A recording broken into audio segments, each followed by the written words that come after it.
وَيَسْتَغْفِرُونَ لِمَنْ فِي الْأَرْضِ، زمین والوں کے لیے وہ بخشش کی دعا کرتے ہیں۔ اہل ایمان کے لیے بخشش کی دعا کرنا تو سمجھ میں آتا ہے، لیکن وہ کفار و مشرکین کے لیے بھی بخشش کی دعا کرتے ہیں، اس طرح کہ یا اللہ ان کو ہدایت عطا فرما اور ان کو دین اسلام کی طرف لے آ۔ مشرک اور کافر کے لیے اس وقت دعا کرنا جائز نہیں جب وہ کفر کی حالت میں مر جائے، لیکن جب تک زندہ ہے تب تک چونکہ اس کے مسلمان ہونے کی امید ہے، اس لیے اس کے متعلق دعا کی جا سکتی ہے۔ جیسا کہ نبی کریم صلی اللہ علیہ وسلم کے پاس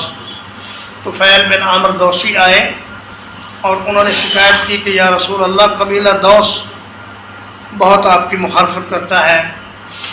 تو آپ صلی اللہ علیہ وسلم نے دعا کے لیے ہاتھ اٹھائے اور فرمایا اللہم اہد دوسا وات بہم، یا اللہ دوس کو ہدایت عطا فرما اور انہیں میرے پاس لے آ۔